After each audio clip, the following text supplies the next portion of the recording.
This channel does not promote any violent, harmful, or illegal activities. All content provided by this channel is meant for an educational purpose only. দুর্গাপুরে প্রধানমন্ত্রী অন্তত 4 বার মোদির guarantee বলেছেন। কোথাও এই যে মমতা বন্দ্যোপাধ্যায় সব আসনে প্রার্থী, তাই মোদি কি কোথাও এটা বোঝাতে চাইছেন যে সব জায়গায় ব্র্যান্ড মোদি? প্রথম কথা, এই রাজ্যের বুকে বিজেপির যে কোনো নেতৃত্ব নেই, প্রত্যেকেই যে অযোগ্য এবং অপদার্থ সেটাই নরেন্দ্র মোদী আবার প্রমাণ করলেন। এ রাজ্যে কোনো মুখ নেই যেই মুখ মমতা ব্যানার্জির বিরুদ্ধে উঠে আসতে পারে। নরেন্দ্র মোদী প্রমাণ করলেন যে 2021-এ যা হয়েছে 2026-এ তারই পুনরাবৃত্তি হবে, কারণ 21-ও নরেন্দ্র মোদীর মুখকে সামনে রেখেই বিজেপি লড়েছিল, আপকি বার 200 পার স্লোগান দিয়েছিল এবং বাংলার মানুষ মমতা দিকেই 200 পার করেছিল। এবার আবার ওই একই রাস্তায় বিজেপি হাঁটছে। শুধু তাই না, আমার কালকে মোদিজির বক্তৃতা শুনতে শুনতে অবাক লাগছিল, আমি খুশি হচ্ছিলাম। আমি একজন বাঙালি, নরেন্দ্র মোদী বক্তৃতা শুরু করেছেন বাংলা ভাষায়, আমার খুব আনন্দ হয়েছে। কিন্তু আমার নরেন্দ্র মোদীর জন্য খুব চিন্তা হচ্ছিল, ভাগ্যিস বক্তৃতাটা দুর্গাপুরে দিয়েছেন, এটা যদি রাজস্থানে দিতেন, মহারাষ্ট্রে দিতেন, উড়িষ্যা কিংবা আসামে দিতেন, মোদিজি আর দিল্লি ফিরতেন না, ওনাকে জেলে পাঠিয়ে দিত ডাবল ইঞ্জিনের বিজেপি সরকার। কারণ বাংলা ভাষায় কথা বললেই তো বাংলাদেশি, বাংলা ভাষায় কথা বললে ডিটেনশন ক্যাম্প। নরেন্দ্র মোদীর ভাগ্য ভালো যে গতকাল তিনি মমতা বন্দ্যোপাধ্যায়ের বাংলার মাটিতে বক্তৃতাটা দিয়েছেন, তাই জন্য ওনাকে বিজেপির সরকার জেলে পাঠায়নি বা বাংলাদেশে পাঠিয়ে দেয়। আপনারা কোন বাঙালি অস্মিতা আবেগের কথা বলেছেন? কালকে প্রধানমন্ত্রী বক্তব্যে বিষ্ণুদের নাম করেছেন, কাদম্বিনী গাঙ্গুলির নাম করেছেন, জয় মা কালী বলেছেন, জয় মা দুর্গা বলেছেন, সবই তো বাংলা অস্মিতা। তিনি বলছেন বাংলা অস্মিতা একমাত্র বিজেপি রক্ষা করতে পারে। এই বিজেপির নেতারা কিছুদিন আগে, মানে বছরখানেক আগেও, যখন বলা হয়েছিল যে জয় শ্রীরাম নিয়ে তো কোনো বিরোধ নেই, ভগবান রাম আমাদের সকলের আরাধ্য দেবতা, কিন্তু বিজেপির নেতারা বলেছিল যে শ্রীরামের 14 পুরুষের নাম জানি, বাবার ঠাকুরদার নাম জানি, দুর্গার 14 পুরুষের নাম কেউ শুনেছে? যারা এইভাবে মা দুর্গাকে অপমান করেছিল গতকালকে, তাদেরকেও জয় মা দুর্গা বলতে হয়েছে। এর নাম ওই বলে না, ঠেলায় না পড়লে বেড়াল গাছে ওঠে না, গতকালকে বিজেপি ঠেলায় পড়েছে, তাই জন্য বেড়াল গাছে উঠে জয় মা কালী স্লোগান দিচ্ছে। আচ্ছা, জয় মা কালী বলছেন, কালী পুজো শ্যামাসঙ্গীত ছাড়া হয় না। অধিকাংশ শ্যামাসঙ্গীতের রচয়িতার নাম হচ্ছে কাজী নজরুল ইসলাম। ভাগ্যিস নজরুল ইসলাম আজকে বেঁচে নেই, নয়তো বিজেপি হয়তো ওনাকেও রোহিঙ্গা অনুপ্রবেশকারী বলে দাগিয়ে দিত। মানে এমন একটা ন্যারেটিভ তৈরি হচ্ছে, বারবার করে বলা হচ্ছে যে 70 লক্ষ রোহিঙ্গা ঢুকে পড়েছে। শুভেন্দু অধিকারী বারবার করে আপনাদের চ্যানেলে বলেছেন, সারা পৃথিবীতে মোট রোহিঙ্গার সংখ্যা কত জানেন? মায়ানমার যেখানে রোহিঙ্গা বসতি, সারা পৃথিবীতে মোট রোহিঙ্গার সংখ্যা হচ্ছে 14 লাখ। আর শুভেন্দু বলে দিল 70 লাখ রোহিঙ্গা পশ্চিমবাংলায় ঢুকে পড়েছে। একজন মানুষ দেখাতে পারবে তার পাড়ায় কোনো রোহিঙ্গাকে? রোহিঙ্গা খায় না মাথায় দেয়?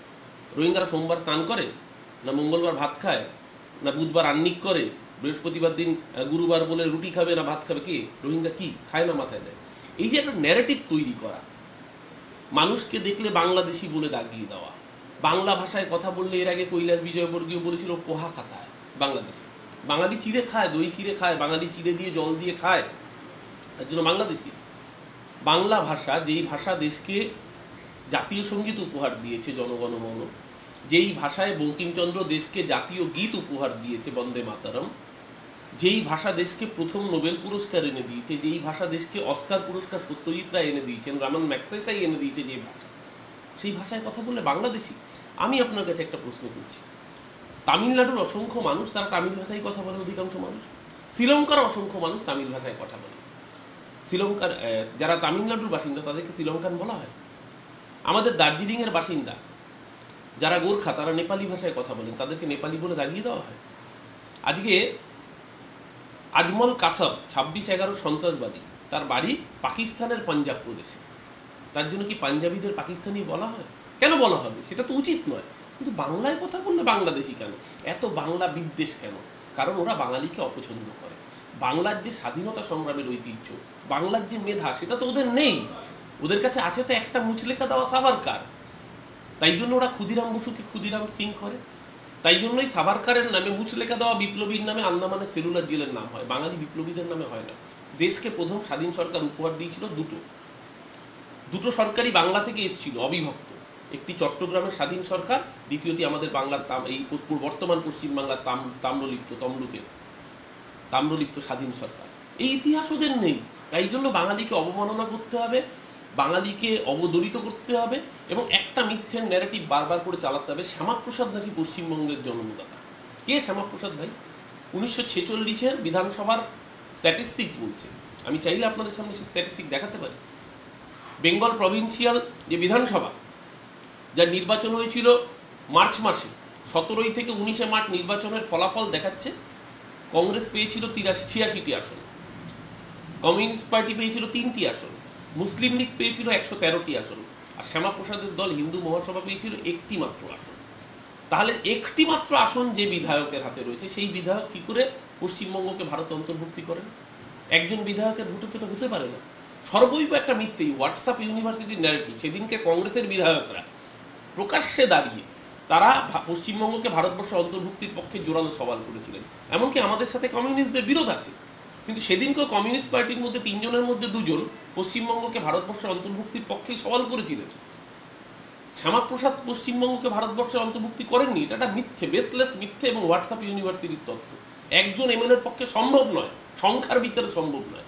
এই যে একটা ফলস ন্যারেটিভ, এটা আসলে আবার ওই বাঙালি এবং বাংলা অস্মিতাকে আঘাত করার ন্যারেটিভ। পশ্চিমবাংলার মানুষ স্বাধীন চেতা, পশ্চিমবাংলার মানুষ বা বাংলার মানুষ কখনো ব্রিটিশের বর্ষতে স্বীকার করেনি, তো দিল্লির গোলামি কেন স্বীকার করে?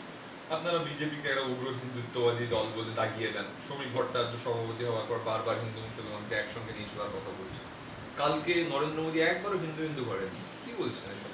দেখুন, বিজেপির কোনটা মুখ কোনটা মুখোশ আগে ঠিক করতে হবে।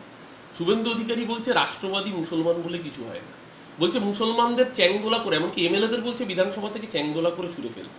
শুভেন্দু নিজে যে নন্দীগ্রাম থেকে জেতা, সেই নন্দীগ্রামের বিধায়ক ছিলেন শহীদ জননী ফিরোজা বিবি। ফিরোজা বিবির সম্পর্কে একই মন্তব্য পোষণ করছে। শুভেন্দু অধিকারী বারংবার বলেছে রাষ্ট্রবাদী মুসলমান বলে কিছু হয় না, বারবার করে বলেছে মুসলমানরা আমাদের ভোট দেয় না। শুধু তাই না, আমাদের ভারত মায়ের 20 সন্তান ঝন্টু আলী শেখ, সেনাবাহিনীর গর্ব, সে যখন কাশ্মীর বর্ডারে পাকিস্তানি সন্ত্রাসবাদীর হাতে গুলিতে ঝাঁঝরা হয়ে তার নিথর দেহ ফেরে, তখন ওই পঞ্চায়েতের বিজেপির নেতা, বিজেপির মণ্ডল সভাপতি বলে ওর বাড়িতে গিয়ে কি হবে মালা দিতে গিয়ে, মুসলমানরা কি আমাদের ভোট দেয়? এটা হচ্ছে বিজেপি, এটাই আসল বিজেপি। এটা হচ্ছে গোডাউন বিজেপি, আর শোরুমটা হচ্ছে শ্রমিক ভট্টাচার্য। মুখে বলছে আমাদের মধ্যে বিভেদ নেই, আসলে শোরুম আর গোডাউনে কোনো প্রভেদ নেই। র মেটেরিয়াল একই, র মেটেরিয়াল হচ্ছে গোদরা, র মেটেরিয়াল হচ্ছে সাধ্বী প্রজ্ঞা, র মেটেরিয়াল হচ্ছে বজরং দল, র মেটেরিয়াল হচ্ছে সংখ্যালঘু মহিলাকে ধর্ষণ করার পর তাদের মালা দিয়ে বরণ করা। এখানে মোদিজি, শ্রমিক ভট্টাচার্য মুখে সুন্দর সুন্দর কথা বলবে, কিন্তু গোডাউন আর শোকেসের মধ্যে আসলে কোনো পার্থক্য নেই, সেটা র মেটেরিয়ালটা দেখলেই বোঝা যায়।